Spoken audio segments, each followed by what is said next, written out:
जय बोले महावीर भगवान की। आचार्य गुरुवर श्री विद्यासागर जी महाराज की। चलिए बैठिए।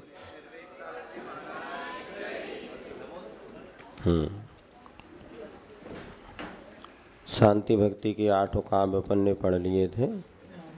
थोड़ा सा इसको और आगे पढ़ने के बाद फिर रिवीजन भी करना है आज।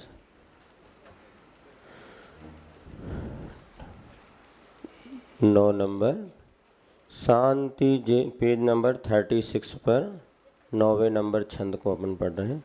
शांति जिनम शशि निर्मल वक्त्रम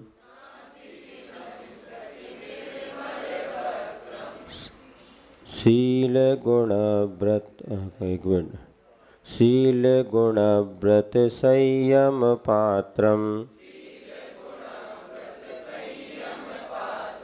अष्ट शतार्चित लक्षण गात्रम नौमि जिनोत्तम मंबुज नेत्रम।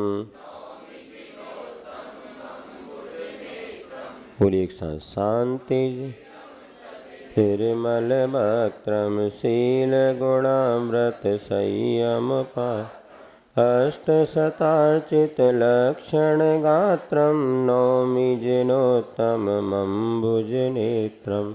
ये प्रायः पूर्व में संस्कृत में तो जिनवाणी में पूजा में ये शांति भक्ति आती है, और वो जिसका पद्यानुवाद आप लोग पढ़ते हैं, शांति स्नात मुख शशिहारी शील गुणव्रत। तो पहले पूजन में ये शांति भक्ति संस्कृत वाली थी। पूज्यपाद स्वामी ने वो 8 अष्टक लिखा, उसमें लगता है ये संयोजित होकर के या इसमें से वहाँ अलग से निकाल लिया हो, जैसा भी हो, इतिहास की बात है। अर्थ इसका सरल है, उच्चारण भी सरल है। हे शांति जिनेन्द्र भगवान, आप कैसे हैं?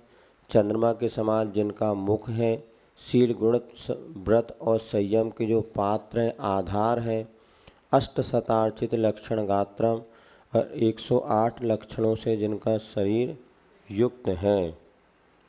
हाँ 1008 होना चाहिए। अष्ट शत माने 108 ही होता है, या 900 चिन्ह और 108 लक्षण, ऐसे इस अपेक्षा से। तो 108 लक्षणों से युक्त जिनका शरीर है। नौमि जिनोत्तम मंबुज नेत्रम, और जिनके नेत्र जो हैं कमल के समान है, ऐसे जिनों में उत्तम जो शांतिनाथ भगवान को मैं नमस्कार करता हूँ। पंचमीप्सित चक्रधराणाम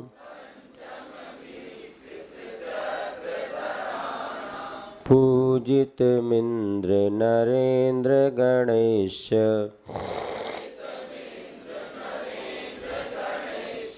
शांति करम गण शांतिमवीप्सु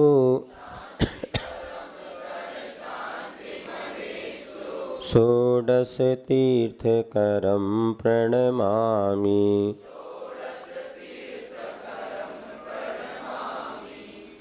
बोलिए। पंचमीप्सित चक्रधराणाम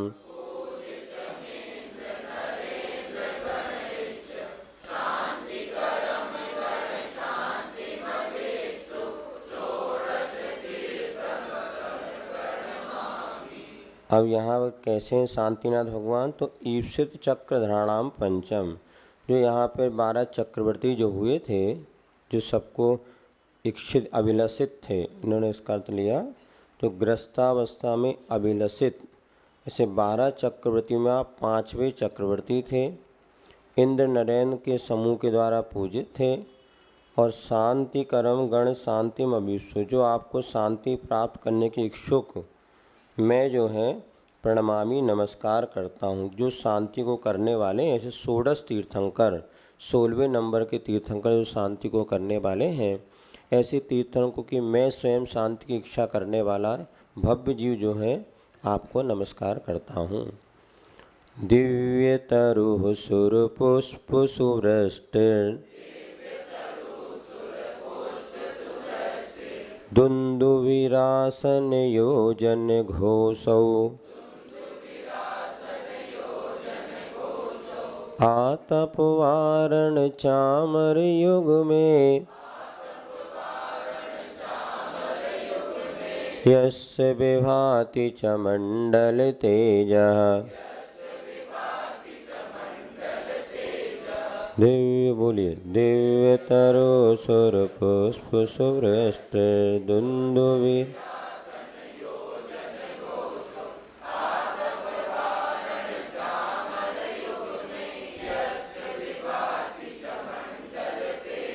अब यहाँ पे जिनके विभाति सुशोभित होते हैं, क्या सुशोभित होते हैं? तो अष्ट चमन अष्ट प्रातिहार।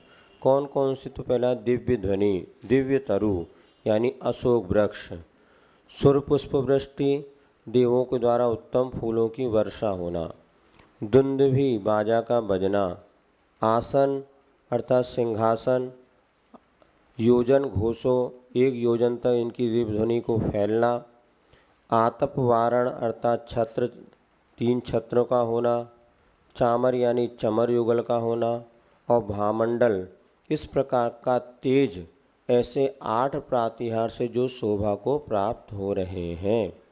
ये 8 प्रातिहार का वर्णन इस एक श्लोक में कर दिया। तम जगदर्चित शांति जिनेन्द्रम शांतिकरं शिरसा प्रणमामि सर्वगणाय तु यच्छतु शान्तिं मय्यमरं पठते परमां च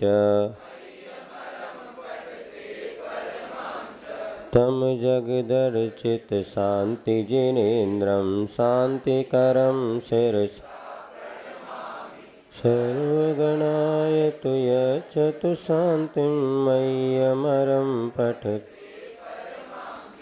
अब यहाँ पर तम जगदर्चित शांति जिनेन्द्रम, शांतिकरम अर्थात जो शांति को करने वाले हैं, जगत अर्चित 3 लोक के प्राणियों के द्वारा जो पूजित हैं, ऐसे शांतिनाथ भगवान को सिरसा प्रणमामि मस्तक झुकाकर नमस्कार करता हूँ।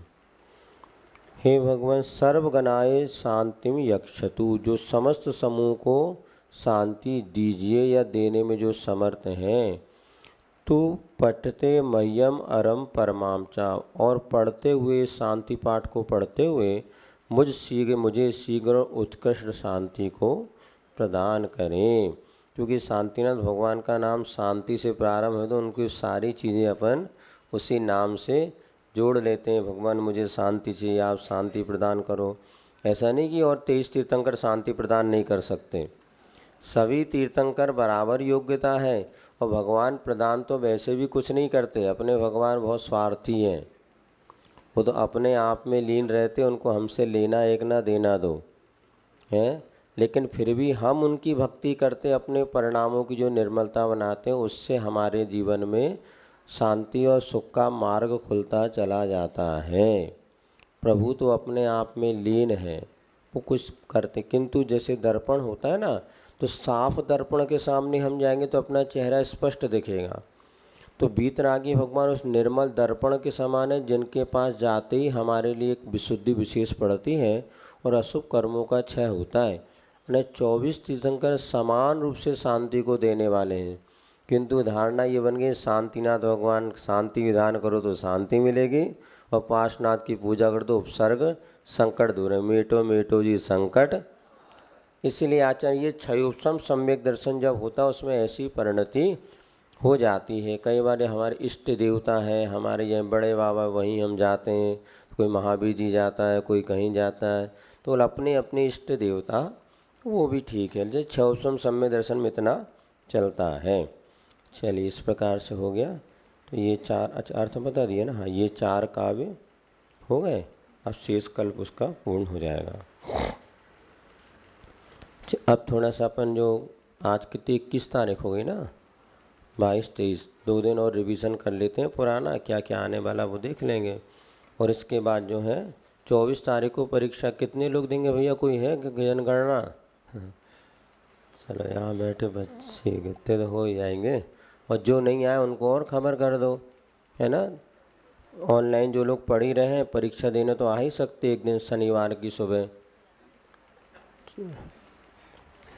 अब रक्षाबंधन में खूब मना लिया, सब तो हो गए ठाड बाट। अब आ जाओ जल्दी से, पढ़ो लिखो। हैं हाँ, कायुस्वर कर ले तो अच्छा है। कायुस्वर करते हो अंचलिका सहित पढ़ लेते, नहीं भी पढ़े तो अंचलिका वगैरह, बाकी कायुस्वर करना चाहिए, अच्छा रहता है। जैसे हम पूजन के पहले अपन कहते हैं पूजन पुरस्सर विधि कायुस्वरम करोमि, तो उस कार्य को करने का मैं संकल्प कर रहा हूँ। आपने मैथमेटिक्स पढ़ी होगी तो गणित में एक प्रमेय आता था, प्रमेय।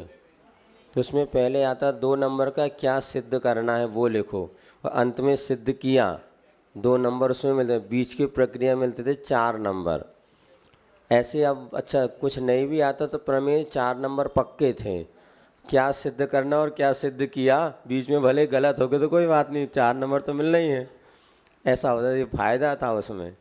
इसी प्रकार हमने क्या सिद्ध करना है, हमें शांति भक्ति करना है, तो इसका कायुस्वर संकल्प कर लेते हैं। उसके बाद अंचलिका पढ़ के हमने ये सिद्ध भक्ति की, तो ऐसा उसको समझ सकते हैं। इसलिए कायुस्वर पूर्वक करें तो बहुत अच्छा, नहीं है तो कोई बात नहीं, भगवान अपने सब सेटिंग बना लेते हैं। चलिए, तो सबसे पहले अपन देखें संस्कृत में अपने को शांतिनाथ स्तवन सबको पढ़ना है। उच्चारण में किसको कहीं कुछ दिक्कत हो नहीं हो तो याद तो सबको होना चाहिए। 8 काव्य पढ़ेंगे तो आपको फिल इन द ब्लैंक्स आदि में सब सुविधा है, नहीं तो 2 काव्य भी अगर आप रट लेते हैं और उसको उच्चारण लिखते हैं तो 10 नंबर तो पक्का है। बात नंबर की नहीं है, बात है कि हमें ये 2 काव्य तो याद होना ही चाहिए। और कैसे याद होगा, पढ़ते पढ़ते आप फिल्म बनाते चलो, जो भी शब्द हैं जो भी अक्षर हैं एक बार उसको आँखों से लिख लो। जैसे एक दिन हमने आपको बताया था नमोकार मंत्र को लिखने का प्रयास, तो समग्र तत्व दर्पण, आँखों से अपने हाथों की तूलिका से उसको आकाश में लिखने का प्रयास करेंगे तो 2-4 बार में वो आपको लिखा जाएगा, फिर धीरे धीरे स्मृति का विषय बनेगा। अब पूरा पूरा पाठ करने से प्रयोजन तो है नहीं, क्योंकि कई बार अपन पाठ कर सकें, अर्थ एक बार देखना हो तो समग्र तत्व दर्पणम विमुक्ति मार्ग होस्कम। तो दर्पण का अर्थ क्या होता है, आईना। समग्र माने संपूर्ण, तत्व यानी होता है तत्व ही समझ लो, उसका कोई दूसरा अर्थ बताया नहीं आपको। बाकी तत्वार्थ के आ रहा था, तत्व माने वह और त्व माने उसका पना। तो वस्तु का जो उसका स्वभाव होता है, उसका पना होता है, उसे तत्व कहते हैं। तो विमुक्ति यानी होता है मोक्ष, मोक्ष मार्ग की घोषणा करने वाले। तो विमुक्ति मार्ग घोषकम का अर्थ क्या हो गया, मोक्ष मार्ग की घोषकम यानी घोषणा करने वाले।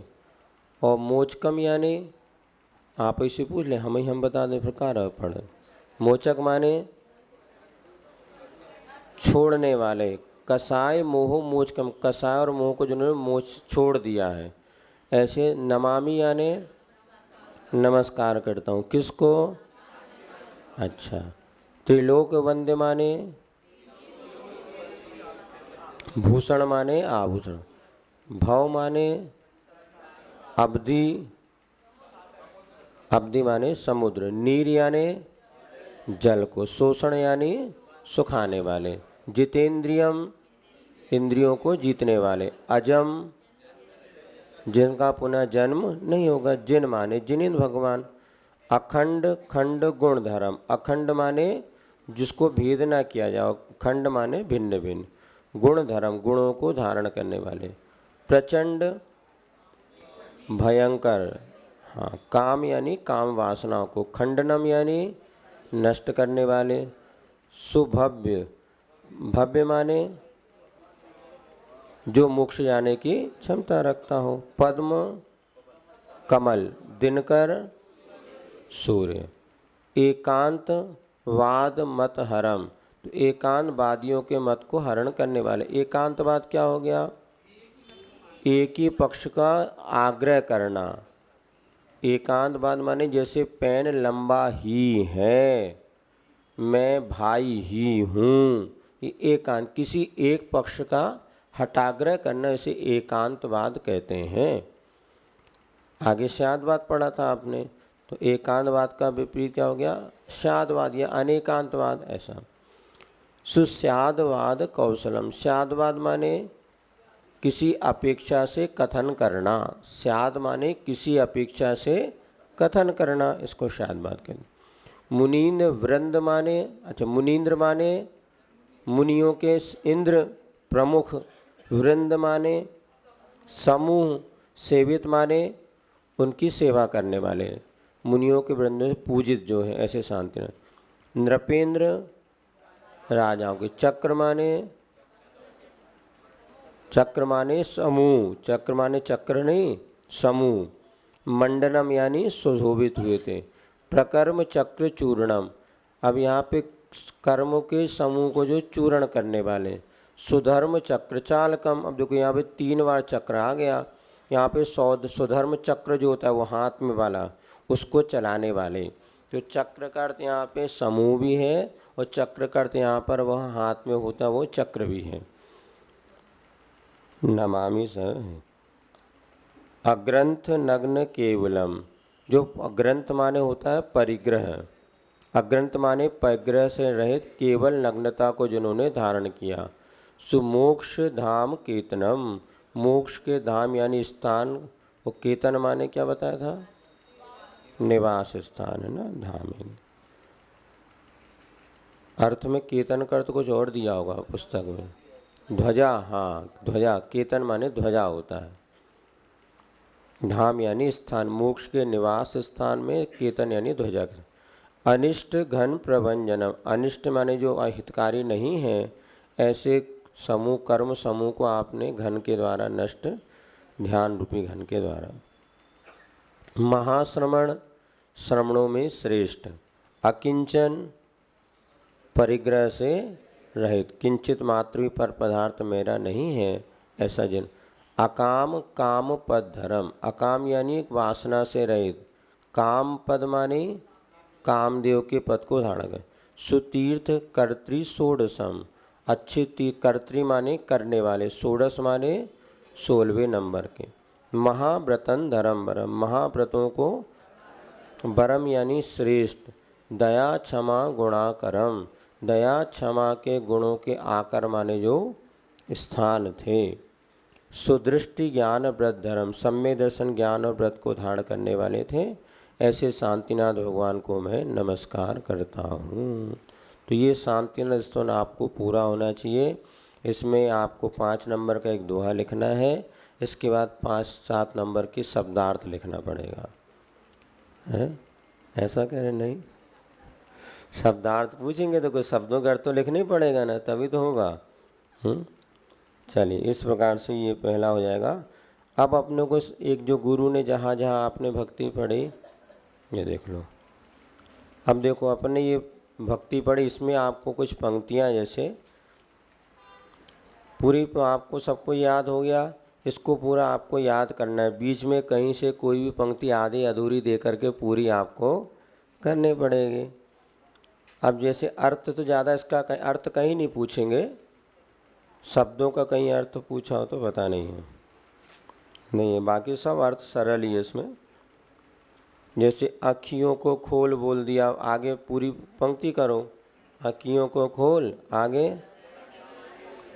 रख विश्वास पूरा, बस इसने इस करना है। बाकी पूजा याद तो है, गुरु के सेवा हर मुक्ति के बंधनों को कर लो। तन मन में वैराग, शाश्वत सुख पाने। अब देख के बता रहे, तो भी देख के बताओगा, बिना देखे लिखना है भैया, इसलिए इसको बढ़िया घोटते रहो, रटते रहो। यदि भजन तो वैसे ही सबको याद है नॉर्मली, क्यों खूब प्रचार में आ गया ये। संकटों से बीच भंवर में नहीं आ तो इस, बस ठीक है। तो एक ये भजन हो गया, इसको कर लेना। और नमोकार में मेरा जीवन बना दो, इसको पढ़ो कई जगह। जैसे बार बार आ गया चरणों की रज, चरणों की छाया, इसमें दोनों में अंतर है। एक अक्षर लिख दिया तो उसको आगे कैसे पूर्ण, चरणों की रज से मेरा मन, और चरणों की छाया, अंतर आ गया दोनों में। ऐसे रहे देह में विदेही बने, सिद्ध परमिष्टि में, फिलिंदा ब्लैंक्स में भी आ सकता है कुछ। पूरा भजन याद होना चाहिए। बढ़िया, बहुत अच्छे पंच परमिष्टि की स्तुति है, सारी जिंदगी भर काम आएगी। हम महाराज भले चले जाएंगे किंतु भजन तो याद रहेगा। ये तो है ही। नहीं, चातुर्मास के बाद तो महाराज जी को जाना ही होता है, कोई स्थायी तो है नहीं है। हम अभी जहाँ जहाँ हम लोग रुक के आते हैं, ये पहले एक शुभोपयोग पुस्तक वो बच्चों को देते थे और उसी से क्लास लेते थे। अभी तक लोग उसका पठन पाठन कर रहे हैं। वो सब जगह ये भजन वगैरह जिनको कंठस्थ हो गए वो हमेशा स्मरण करते कि जब महाराज जी आए थे उन्होंने क्लास लगाई थी, तब से हमें वो चीज़ याद है। क्योंकि अंतस्थ विद्या अंतस्थ धनम और कंठस्थ विद्या, जो विद्या कंठ में विराजमान हो जाती है वो अंत समय तक याद होती है। मछली जल की रानी है, जीवन उसका पानी है, हाथ लगाओ और बाहर निकालो। अभी तक सबको याद है। शायद हमारे क्या कोई भी एक आध बच्चा होगा जिसको यहाँ सबको ये कविता याद है और अभी तक वो याद है। और हमेशा ये कहा, पंडित जगन मोहन शास्त्री जी थे, उनकी सल्लेख, इतने बड़े विद्वान थे। अंत समय में मात्र वो छेडाला सुनते थे। कुंडलपुर में जब हमारी जिस दिन छुल्लक दीक्षा हुई थी उसी दिन उनकी समाधि हुई। और वो बिल्कुल इतने बड़े विद्वान थे, बड़े, उन्होंने अध्यात्म अमृत कलश की हिंदी टीका वगैरह लिखी। अंत समय वो छेडाला करते थे, बस वही सुनते थे। मतलब उनको कंठस्थ भी थी और चूँकि वृद्धा अंत समय कोई स्खलित हो तो तुरंत उनको स्मरण में आ जाता था। इसलिए एक छेडाला ग्रंथ तो हमेशा याद कर ही लो। उसके बाद जब कभी हम फ्री बैठे, कल हमने एक हाइकू बताया था, एक में डूबो अनेक विकल्प से डूबते दिखे, रूम में लिखा है ना, उसका अर्थ ये इसमें भी लिखा है, पुस्तक में लिखने की ज़रूरत नहीं है। हाँ देखो पेज नंबर 68 पर लिखा हुआ, नहीं 69 पर, 23 नंबर पर, एक में डूबो अनेक विकल्प से डूबते दिखें। इसका क्या था, मिल गया 69 पर 23वें नंबर का। यदि अपने को बहुत सारे संकल्प विकल्प हो रहे हैं तो सबको दबाने से कोई काम नहीं, किसी एक में आप डूब जाओ। बढ़िया कोई अच्छा भजन गाने लग जाओ, नमोकार मंत्र की माला फेरने लग जाओ, या अपने लिए कोई अच्छा कार्य करने लग जाओ। आप लोग प्रायः क्या करते हैं, मोबाइल में डूब जाते हैं। और ज़्यादा होता तो जो बुरे लोग होते हैं वो शराब में डूब जाते हैं। आचार्य ने मूक माटी में कविता लिखी है, इस युग के दो मानव अपने आप को खोना चाहते हैं। एक मदिरापान और भोग विलास को चुनता है, दूसरा योग ध्यान और धर्म ध्यान को धुनता है। कुछ ही क्षणों में होते हैं दोनों विकल्पों से मुक्त, और जब परिणाम निकलता है तो एक शव के समान निरा पड़ा है तो दूसरा शिव के समान खरा उतरा है। कविता पूरी हमें याद नहीं है कब के, अर्थात एक को जब दोनों विकल्प में थे क्या करें, तो एक ने विकल्प की मुक्ति के लिए अपना पंचेंद्र के विषय भोगों को चुना, मदिरा पान को चुना, वो भी उसमें ऐसा लीन हो गया पूरी दुनिया भूल गया, बस अपने काम वासना में लीन हो गया। दूसरा जो योगी था उसने को भी दुनिया के विकल्प से दूर होना था, उसने आत्म ध्यान को चुना, योग का सहारा लिया, वो भी अंतर्मूर्त में विकल्पों से मुक्त हो गया। दोनों मुक्त हो गए विकल्पों से। कि जब परिणाम निकला, जिसने पंचेंद्रिय के विषय भोग चुना था वो तो शव के समान खाली शक्तिहीन मुर्दे के समान पड़ा है। उसने योग ध्यान को धुना था, वो परमात्मा के समान खरा बन के उतरा है। तो विकल्प से हमें मुक्ति तो चाहिए। आज लोग नशा क्यों करते हैं, दुनिया के पाप क्यों कर रहे हैं, हमें टेंशन से बचना, विकल्प। और ये दूसरा साधन है योग ध्यान। जब अनेक विकल्प हो, बढ़िया अच्छे नमोकार मंत्र को जोर जोर से पढ़ते हुए पाठ करना शुरू कर दो। देखना आप, या नमो अरिंताणम से 44 शरणम पवजामी तक का पाठ करना शुरू कर दो। 48 मिनट 50 मिनट आपको पता नहीं चलेगा, एक माला पूरी जोर जोर के बोलो। जरूरी नहीं कि मन में बोलें, कई बार मन में बोलने से मन भटकता है। तो नमो अरिहंताणम नमो सिद्धा, तो भगवान के सामने जाके ही पाठ करो। तो ये एक बार आप माला लेके पाठ करेंगे 44 शरणम तक, आप देखना अनेक विकल्पों से मुक्ति स्वयं में मिलेगी। इसी प्रकार योग ध्यान प्राणायाम तो उसमें जब लीन हो जाते हैं ना तो बाहरी विकल्प अपने आप मुड़ते हैं। इसलिए दुनिया के विकल्पों को शांत करने के लिए पुरुषार्थ नहीं करना, एक में डूबो अनेक विकल्प से डूबते देखें। छेड़ाला पढ़ना शुरू कर दो ध्यान से, बहुत सारी बातें, और समय और धैर्य हमारी समस्याओं को स्वयं सुलझा देता। कई बार हमने देखा जितनी समस्याओं को सुलझाने का प्रयास करोगे ना और उलझते चले जाओगे, उसको छोड़ दो, अब देखो क्या होता है, और हमें दूसरे काम में लग जाओ, पता चलेगा अपने आप में घंटे 2 घंटे वो समस्या पूरी सुलझ गई। हमने कई बार इसका प्रयोग किया। बहुत अपन सोचते रहो, होता नहीं होता, वही जो होना होता है। इसलिए नो स्टडी नो कन्फ्यूज़न, कम पढ़ो बेटा, जससे ज़्यादा सुखी रहना है। और जितना ज्ञानी जो आजकल जितना पढ़ रहे हैं ना, उतने ज़्यादा टेंशन में रह रहे हैं। अपन तो बहुत अच्छे फ़ायदे में हैं, कम पढ़ लिख करके ज़्यादा सुखी है। ज़्यादा पढ़े लोगों को देखते तो हम भी बड़े टेंशन में हैं।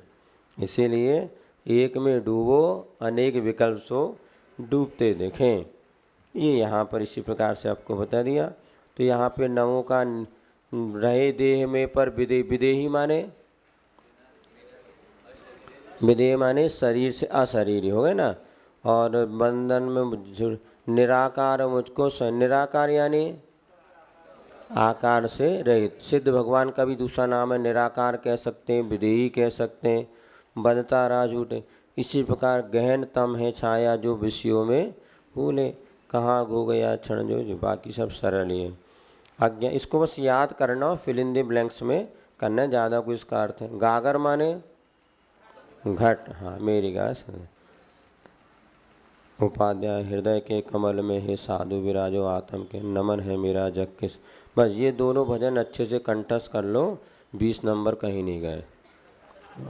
10 ना, 2 भजन और एक ये जय जय नव देवता वाला, जय जय जय अरिहंत देव जी, कहाँ गया वो?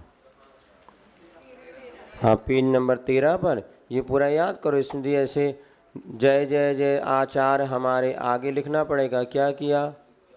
दीक्षा दे जगतार दिया, जिन्होंने दीक्षा दे के संसार से पार होता। ऐसे इसमें 9 देवता ने क्या क्या उसका दिया है।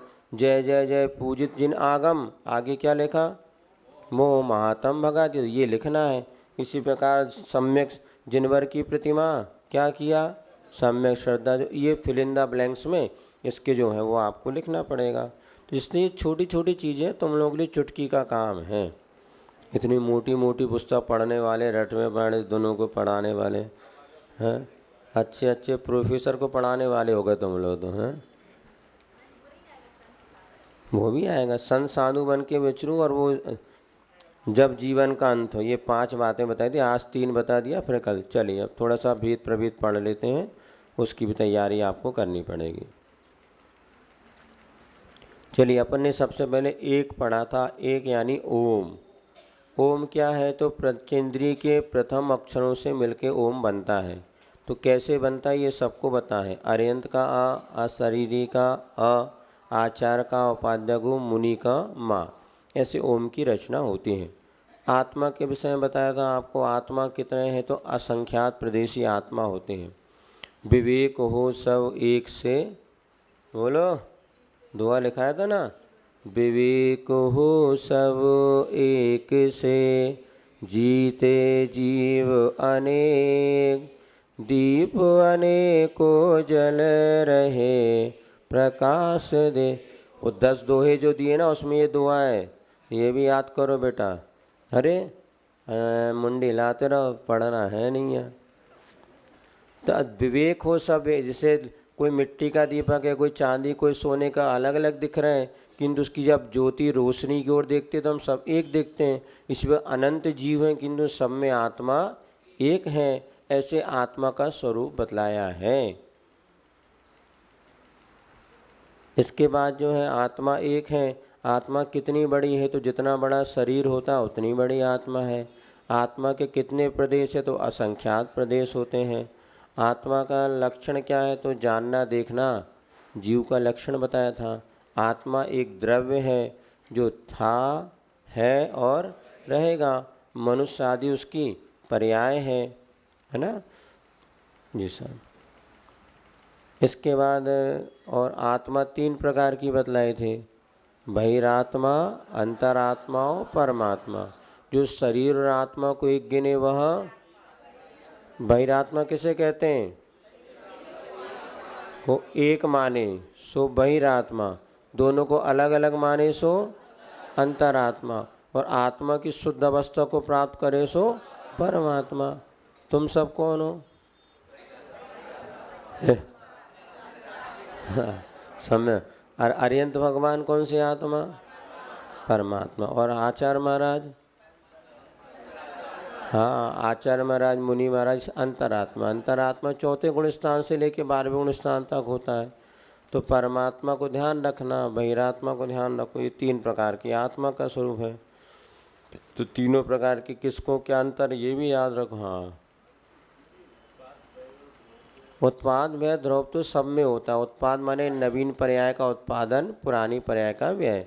उंगली सीधी थी, टेढ़ा कर दिया, टेढ़ेपन का उत्पाद, सीधेपन का व्यय और उंगली का बना रहना।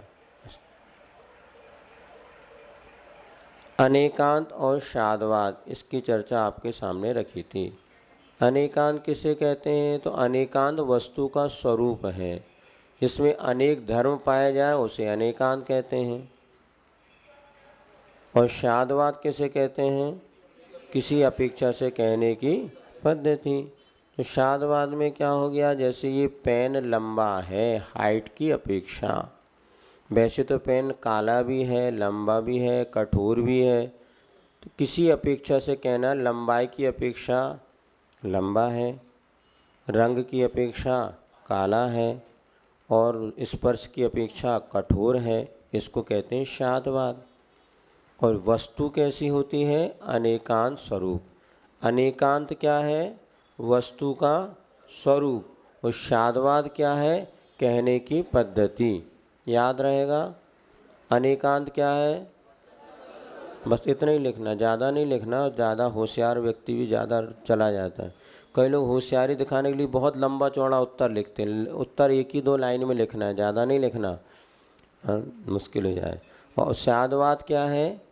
किसी अपेक्षा से कहने की इतनी परिभाषा पर्याप्त है। परिभाषा में कुछ लिखनी पड़ेंगी आपको, ये परिभाषा ऐसे लिखना है। ह्रीम श्रीम, ये तो इसमें कोई ज़्यादा कुछ नहीं है। स्वस्तिक, नमोकार मंत्र। नमोकार मंत्र के विषय में बहुत सारी बातें आपको बताई थी।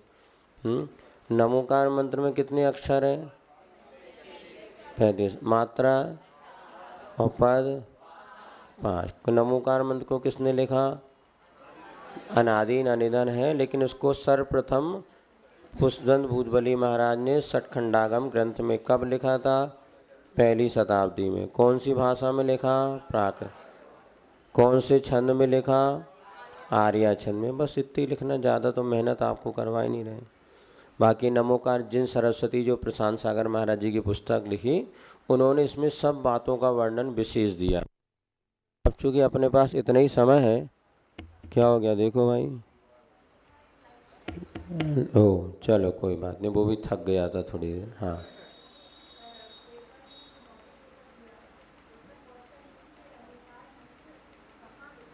कहाँ पर लिखा? षटखंडागम ग्रंथ में। सर्वप्रथम कहाँ पर लिपिबद्ध किया गया? तो षटखंडागम ग्रंथ में लिखा है। षटखंडागम ग्रंथ में आचार्य पुष्पदंत स्वामी महाराज के द्वारा लिखा है।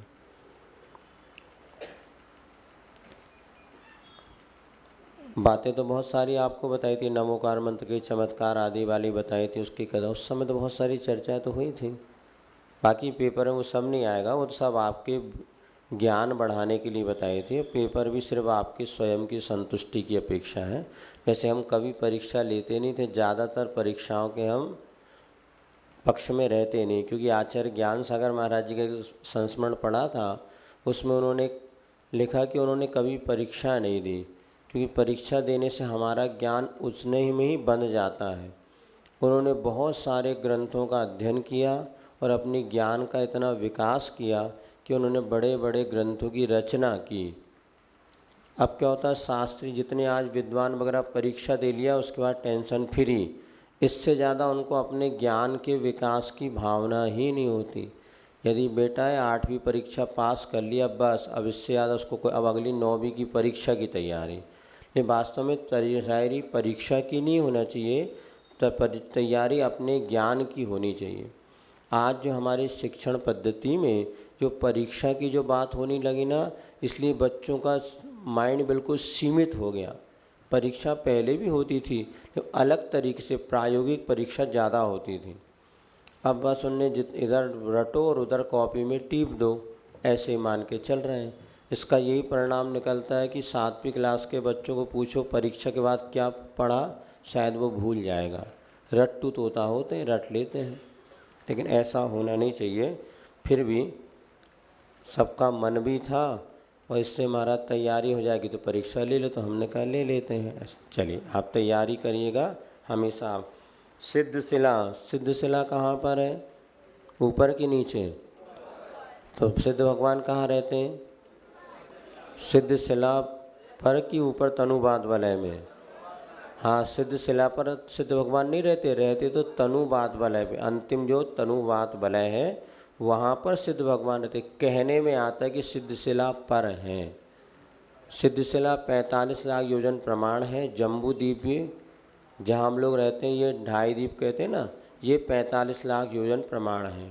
तो यहीं से सिद्ध बनते हैं और वो ऊपर जा कर के सिद्ध भगवान तनुबाद वलय में निवास करते हैं। सिद्धशिला का दूसरा नाम क्या है? ईसत प्राक भार नामक भूमि है जिसको सिद्धशिला कहते हैं।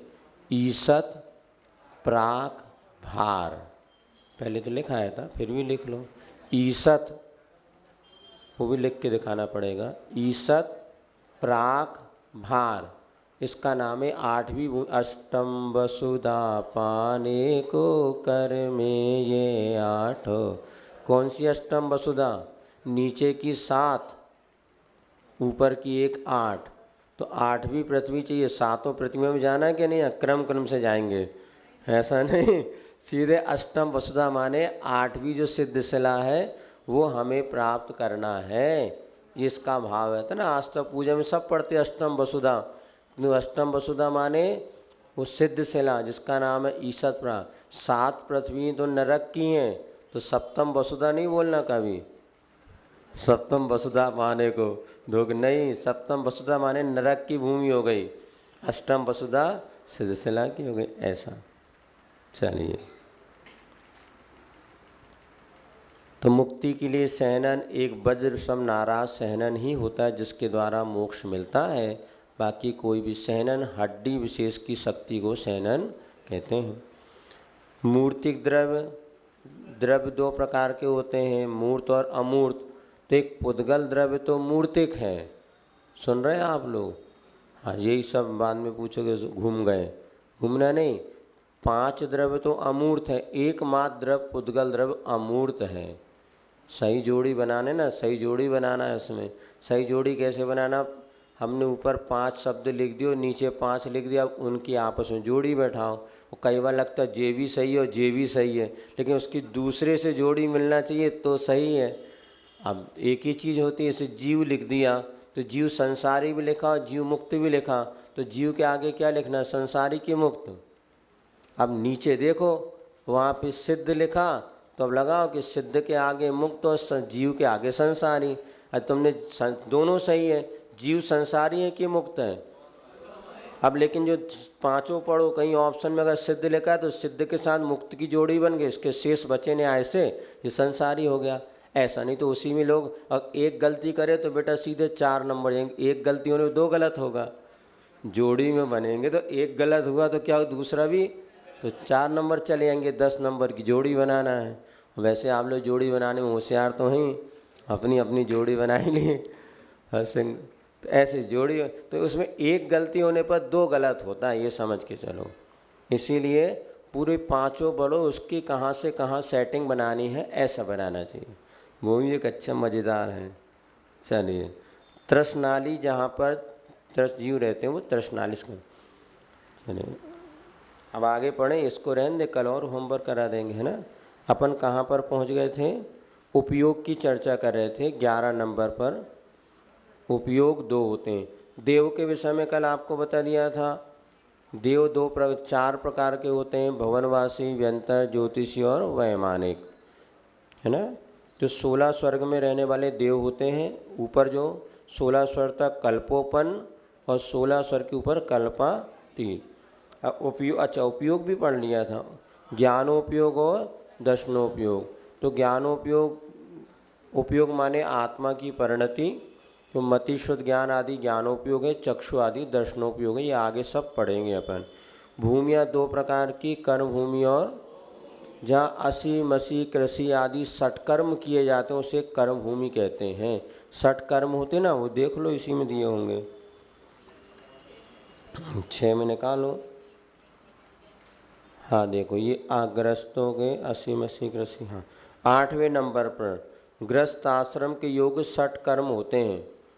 पेज नंबर 58 पर 8वें नंबर में दिया, असी मसी कृषि शिल्प वाणिज्य और सेवा। जहाँ पर ये 6 कर्म होते हैं, कर्मों को काटकर मुक्ति प्राप्त की जा सकती है, ऐसी भूमि कर्म भूमि कहलाती है। हम सब कर्म भूमि के जीव हैं। तो असी माने होता है तलवार चलाना, मसी माने लेखनी लिखना, कृषि माने खेती करना, शिल्प यानी होता है ये अपन मकान वगैरह जो बनाते हैं, वाणिज्य माने व्यापार, सेवा माने होता है नौकरी वगैरह, इसको कहते हैं सेवा। अथवा आचर्षी कहते हैं नौकरी और सेवा में अंतर है। कंपनियों की जो करते हैं वो नौकरी कहलाती है, और किसी को शिक्षा देना, शिक्षक बनना, ये कलेक्टर आदि बनना, ये प्रशासनिक सेवा मानी जाती है। सेवा में अधिकार होता है, नौकरी में अधिकार नहीं होता, सामने वाले के अनुसार चलना पड़ता, इसलिए इनको अधिकारी कहते हैं। और शिक्षक जो एक बार कहा था शिक्षक बनना भी नौकरी क्या, नहीं, तो आज उसने कहा नहीं, शिक्षक बनना नौकरी नहीं है। यद्यपि वर्तमान परिवेश में शिक्षा को वेतनमान आदि देते हैं, पहले शिक्षक जो है बड़े आश्रित, मतलब जहाँ वो सेवा देते थे, बच्चों को पढ़ाते थे, उनकी पूरी व्यवस्था राज के द्वारा की जाती थी। द्रोणाचार्य वगैरह जैसे थे। वो भी एक इसका इतिहास है कि शिक्षक को तो स्वतंत्र होना चाहिए, इसलिए पहले गुरुकुल वगैरह जो बनते थे वहाँ शिक्षक पूरी स्वतंत्रता के साथ शिक्षा देते थे। किंतु एक घटना इससे जुड़ी है, वो फिर कभी आपको बताएंगे। तो शिक्षा का अवमूल्यन होने लगा, और आज क्या हो गया, शिक्षक को तनख्वाह मिलती है, वो खड़े होकर पढ़ाता है, बच्चे आराम से कुर्सी पे बैठे रहते हैं। फिर भी यदि एक शिक्षक यदि शिक्षा नहीं देगा तो बच्चों की पीढ़ी दर पीढ़ी शिक्षा के संस्कार कैसे पहुँचेंगे। इस शिक्षा को आचार्य भी नौकरी नहीं मानते। शिक्षक नौकर नहीं है, किंतु कंपनी आदि में जाके नौकरी करना वो नौकरी मानी जाती है। इसमें ऊपर वाले बॉस के सामने हाथ बांध के खड़े रहना, जी सर जी सर जी सर। वो डांट देगा तो भी जी सर। घर में मम्मी डांटे तो आंख निकाल के दिखाए, उधर साहब डांटे तो मुंडी नीचे करे रहे। वही हमें बड़ा आश्चर्य लगता है, जो हमारे बच्चे किसी की एक सुनने को तैयार नहीं, और नौकर बन के कैसे सबको सुनते रहते हैं, बड़ा आश्चर्य होगा। फाइल जी करना सब नहीं, क्या करोगे, मानसिकता बदल गई। कैसे बदल गई, मूक माटी में आया है कि एक सिंह और श्वान 2 चित्र बनाए उन्होंने। आचार्य ने मूक माटी में, एक सिंह होता है वो स्वाभिमान रहता है, उसको वो पिंजरे में बंद भी कर दो तो भी उसके गले में पट्टा नहीं बनता, हमेशा उसकी पूंछ तनी रहती है, हमेशा स्वाभिमान और स्वतंत्रता से भरा होता है। इधर कुत्ता जो होता है उसके गले में पट्टा बांध दो तो उसको ही वो हार समझता है, और एक रोटी के पीछे मालिक के दिन भर पीछे पूंछ ला के घूमता रहता है। तो जो स्वतंत्रता के साथ व्यापार आदि करते हैं वो सिंह के समान है, और जो पराधीन है वो उन्होंने वहाँ श्वान के समान कहा है। लेकिन इसलिए वो उसको स्वतंत्रता का मूल्य ही नहीं है, वो तो नौकरी को ही अच्छा मानता है, बोले 2 रोटी मिल रही, क्या करना अपन को। आज ये परिस्थिति बदल गई कि आज सेठ बनना, व्यापार करना, खेती करना, इसको लोग जघन्य मान रहे हैं, किंतु ये स्वाधीनता का प्रतीक है। और नौकरी करना पराधीनता को पर नरका पर वस्ता, इसको नरक माना है। जो व्यक्ति अपनी स्वतंत्रता के साथ कुछ भी कार्य नहीं कर सकेगा और सारी ज़िंदगी उसको पराधीन रहना पड़ेगा। लेकिन आजकल ये समझते अरे कौन टेंशन ले, बढ़िया किसी कंपनी की नौकरी कर लो, 2 लाख रुपया मिलेगा, न माधो को लेना न ऊधों को देना, अपने महीने में 2 लाख तनख्वाह मिल गई, उससे ज़िंदगी गुजारो। किंतु ये तो उसके श्वान के समान वृत्ति है। और भले छोटी सी किराने की दुकान खोला हो, किंतु सेठ है, यदि वो चाहे तो आगे जाके अपना करोड़ों का व्यापार कर सकता है। हमने आँखों से देखा ऐसे बच्चे को, व्यक्ति को भी इसने 5,000 रुपये का से व्यापार शुरू किया। 5,000 की पूंजी से आज कम से कम 15 करोड़ का मालिक है। 8-10 साल में व्यापार में लगाया, ऐसा बढ़ा कि वो 5,000 का व्यापार आज उसको 25 करोड़ का मालिक बना दिया। नौकरी वाला सारी ज़िंदगी कर लेगा, अंत में मिलेंगे उसको मरते समय भी वही 2 लाख। वो कभी दिमाग भी नहीं लगाता कि मुझे क्या करना है, कंपनी का इतना कर दो बस। और कंपनी वाला कब निकाल दिए भरोसा नहीं। कई लोग हैं जो कि कंपनी में लगे, भाई हमको मानसिकता बन जाती मुझे नौकरी करना है। हम तो कहते जितने बच्चे आओ बाहर बैठ जाओ, 4 हेलमेट लेके तो बेटा कमा लोगे 200 रुपये। लेकिन नौकरी में एक बार जो चला गया उसकी मानसिकता ऐसी बनती, इसमें सुकून है, फिर भी कह नहीं सकते। लेकिन यहाँ पर ये बात असी मसी कृषि शिल्प वाणिज्य ये हमारे सत्कर्म हैं, ये स्वयं करना। और जैन समाज तो हमेशा व्यापारी समाज, उसको तो नौकरी करना ही नहीं चाहिए, फिर भी क्या करें, नौकरानी बनने का लोगों को ज़्यादा शौक़ है। नौकर से शादी करेंगे तो नौकरानी बनेंगे या स्वयं नौकरानी, क्या करें। बहुत विचित्र है। घर में काम नहीं करना, आराम से दिन भर। अरे 8-8, 10-10 हज़ार में यहाँ लड़कियाँ लड़के नौकरी कर रहे हैं। स्वयं वो कहते महाराज हम समझ नहीं पा रहे कि बिटिया 8,000 में कैसे घर चला रही होगी। 4,000 तो कमरे का किराया दे देती, 2,000 पेटो, अब 2,000 में कैसे खाती होगी। कहीं ना कहीं अपनी जुगाड़ करती हैं, बच्चों को करना पड़ता है। इसीलिए भले सब्जी का ठेला लगाओ, कोई बुरा है क्या। सब्जी वाला 500 रुपये कमाता है, टैक्सी वाला दिन में 1,000-2,000 कमा रहा है। टैक्सी चलाओ, क्या बात है, मालिक तो रहोगे।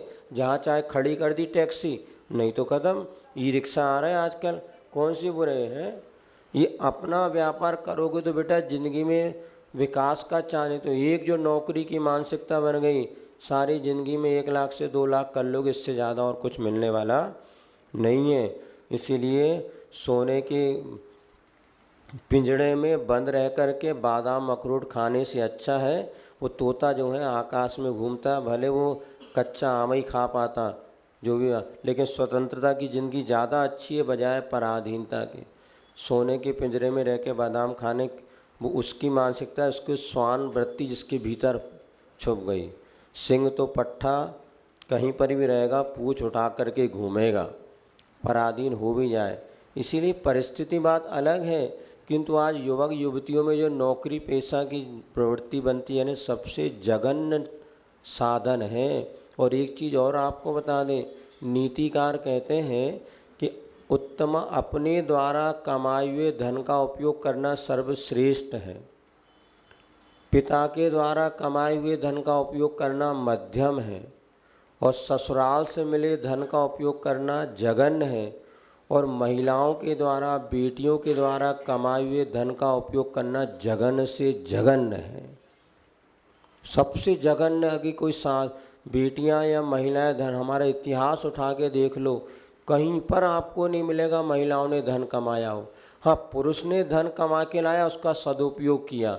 सेठानियाँ मिलते ना, इन सेठानी का मंदिर, चौधरन बाई का मंदिर, फलानी बाई का मंदिर, तो धन तो पुरुष ही कमाता था, उसका वो सदुपयोग करती थी, उसको सन्मार्ग में लगाती थी। आचार्य ने लिखा जो धर्म अर्थ काम इन 3 पुरुषार्थ में पुरुष को संयत बनाती है सो स्त्री कहलाती है। अब मैं पैसा कमाने का एक ही उद्देश्य है कि हमें पुरुष से कुछ मांगना ना पड़े। मांगना क्या पड़े, वो तो तुम्हारा आधा अधिकार है ही। लेकिन नहीं, हम बच्चियों को खड़ा करना चाहते हैं महाराज पैरों पर, मतलब किसी लंगड़े से शादी करोगे।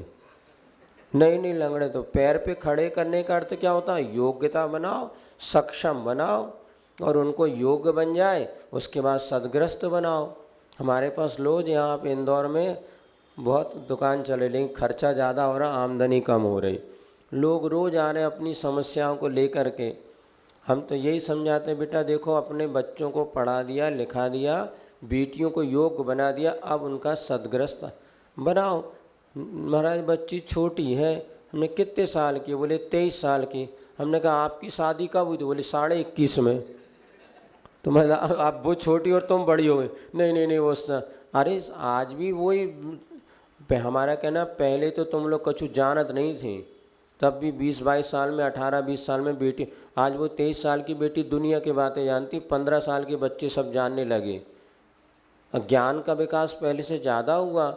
और पहले इतनी अपनी मतलब ये समझ जाओ कि भाई लड़के लड़की खेलते तो भी ये सब परिणति नहीं होती थी।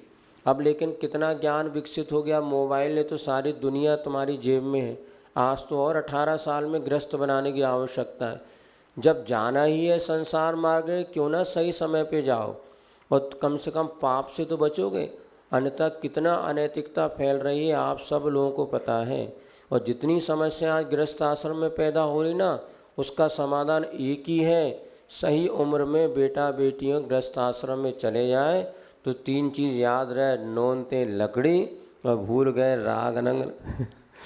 अर्थात निश्चित है ये जब होता है तो इससे सन्मार्ग मिलता है। लेकिन बस नौकरी नौकरी करना सबसे दुर्बुद्धि हो रही है कि हर व्यक्ति बेटा बेटी को नौकरानी, माँ बाप भी बनाना चाह रहे हैं और बच्चे भी उसी लाइन में जा रहे हैं। ये पंचम काल, विनाश काल विपरीत बुद्धि इसको कहते हैं। काल विनाश का आ रहा है, चारित्रिक पतन हो रहा है, इसलिए लोगों की बुद्धि जा रही है कि अच्छे धर्म ज्ञान व्यापार आदि को छोड़ करके लोग नौकरी की ओर जो जा रहे हैं, ये विनाश काले विपरीत बुद्धि की बात है। जिसके यहाँ कोई साधन नहीं है बात अलग है, लेकिन सब कुछ होने के बाद भी अगर ईश्वर प्रवृत्ति हो रही है, निश्चित मानना हमारी गति दुर्गति होने वाली है। इसलिए बुद्धि हमारी ऐसी भ्रष्ट हो रही है। सब छूटते, धर्म छूटता, सबको दान पुण्य नहीं कर पाते। उन्होंने कहा अरे वो करना भी चाहते तो पूरा जिनके पास आती है तो अलग बात है, नहीं तो भैया इतना ही मिलना है, इसमें बच्चों की सारी चीज़ करना है। फिर भी आप as you like as you life, जैसा आपको। तो ये 6 कर्म बता दिए थे। तो कर्म भूमि में 6 कर्म होते हैं और अपने 8 कर्मों को नष्ट करके मोक्ष भी जा सकते हैं अथवा नरक भी जा सकते हैं। किंतु भोग भूमि में क्या होता है, 6 कर्म नहीं होते, कल वृक्षों से याचना में, और भोग भूमि वाले स्वर्ग ही जाते हैं, क्योंकि वो ज़्यादा पाप भी नहीं करते और ज़्यादा पुण्य भी। समझ में आया? जो गरीब व्यक्ति है वो ज़्यादा पाप भी नहीं कर पाएगा, क्योंकि उसके पास जब 10 रुपये है तो का पिएगो बता?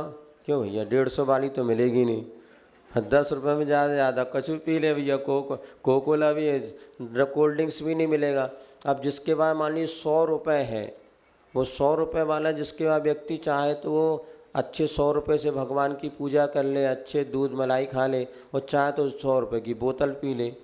अब 10 रुपये वाला क्या करेगा? तो ना ज़्यादा पाप करेगा ना ज़्यादा पुण्य करेगा। तो इसी प्रकार जिसके पास जो भोग कर्म भूमि वाले जो होते हैं वो पुण्य भी करते हैं पाप भी करते हैं। भोग भूमि वाले ना ज़्यादा पुण्य करेंगे ना ज़्यादा पाप, मीडियम वो लोग रहते हैं, इसलिए दूसरे स्वर्ग तक उनका जन्म होता है। ठीक है ना? इसीलिए परिवेश में जिनके पास ज़्यादा पैसा है ना, उनको धर्म सीखने की ज़्यादा आवश्यकता है, अन्यथा उनका पैसा उनको दुर्गति में ले जाएगा। लेकिन खेत की बात है कि ज़्यादा पैसे वाले ही धर्म से उनके दूर हो जाते हैं। हमने देखा हमारे जहाँ पाठशालाएँ चलती हैं, 80% बच्चे तो मीडियम क्लास के होते हैं, और जहाँ थोड़ा सा पैसा आ गया तो पाठशाला तक पढ़ने लोग बच्चों को नहीं भेजते। और जब कम पैसा था ना तो उस स्कूल में बच्चे पढ़ते हैं जहाँ कम से कम पूरी ड्रेस पहनाई जाती, और ज़्यादा पैसा हो गया तो घुटने से ऊपर हाफ पैंट पहनो। किसके लिए? लड़का तो फुल पैंट पहनेगा, लड़कियाँ घुटने से 4 अंगुल ऊपर। ये ज़्यादा पैसे वालों का स्कूल है। और कम पैसे वाले होते तो कम से कम नीचे फुल पैंट तो पहन रहे, क्या सलवार सूट तो पहने। अब देखो बात तो सही है, हमें आशा लगता है जितने बड़े बड़े स्कूल हैं उनकी ये ड्रेस तुम लोग या देखते हैं। अभी रास्ते में हम कभी चले आते देखते हैं, दिखते हैं बच्चे लोग तो इतनी 10वीं 11वीं 12वीं पढ़ने वाले बच्चियों की जब ड्रेस देखते हैं, हमें कहा ये पैसे की पहचान है, जितना पैसा आएगा उतना तुम्हारा नग्नता प्रदर्शित होगी। और कम पैसा था तो बढ़िया अपने सलवार सूट, हम लोग स्कूलों में जब बहनों को देखा सलवार सूट चुनरी बढ़िया हम पकड़ के उसी को वो बनाने में 5 मिनट लगता था इधर पकड़ो वो बनाते प्रेस जैसे डालते थे वो क्ले। तो ये सब कितनी मर्यादा थी। हमें तो ध्यान एक संस्मरण आपको बताते हैं, हम स्कूल पढ़ते थे और हमारे स्कूल के सामने गर्ल्स स्कूल था, इधर बॉयज़ इधर गर्ल्स। और हुआ कि गर्ल्स स्कूल में एक टीचर की ज्वाइनिंग हो गई, वो टीचर बैचलर था।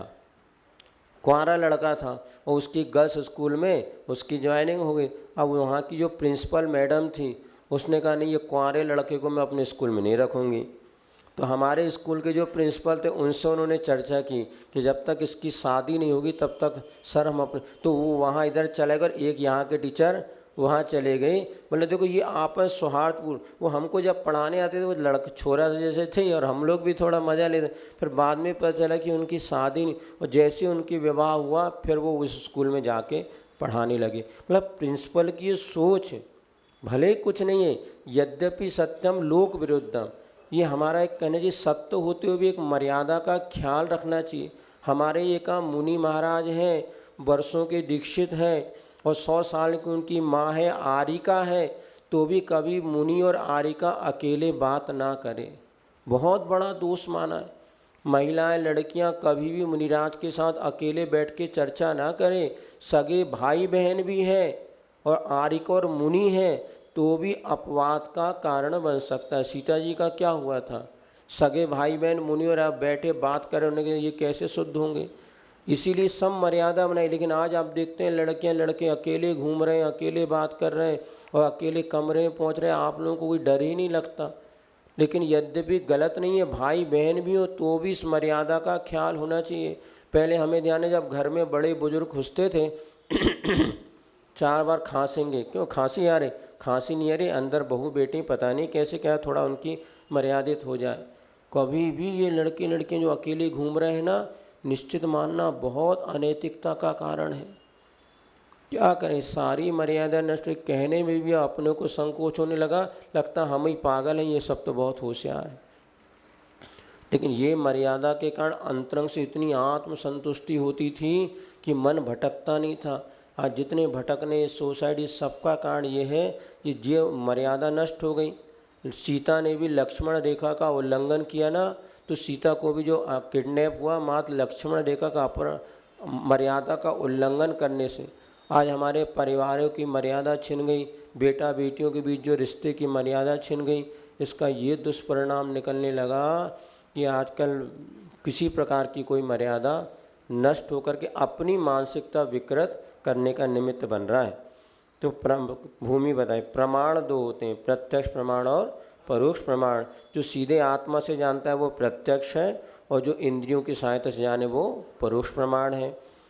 तो मति श्रुत अवधि ज्ञान ये प्रत्यक्ष, मति श्रुत ज्ञान परोक्ष प्रमाण माने जाते हैं, तो अवधि ज्ञान मन प्रिय केवल ज्ञान प्रत्यक्ष प्रमाण माने जाते हैं। ये आपको आगे बता देंगे। आज इतने ही रखते, प्रार्थनापन दोनों पढ़ने, संत साधु बन के विचरू, है ना। बोलो, पेज नंबर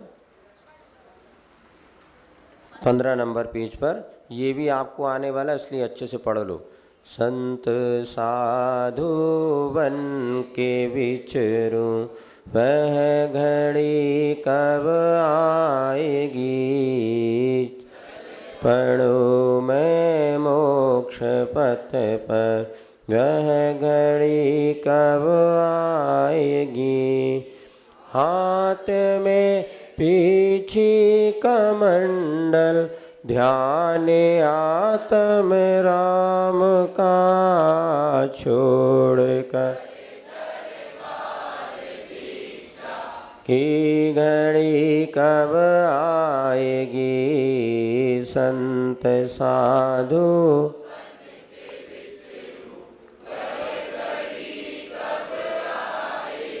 आएगा वैराग्य मुझको, इस दुखी संसार से त्याग दूंगा।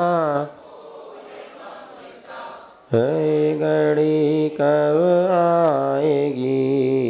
संत साधु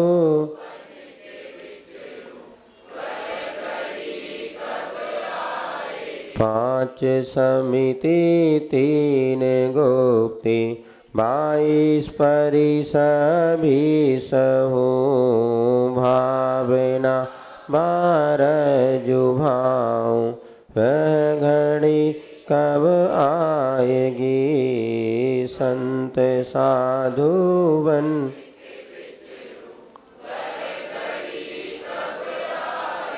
बाह्योपाधि त्याग कर निज तत्व का चिंतन करो, निर्विकल्प होवे समाधि, वह घड़ी कब आएगी संत।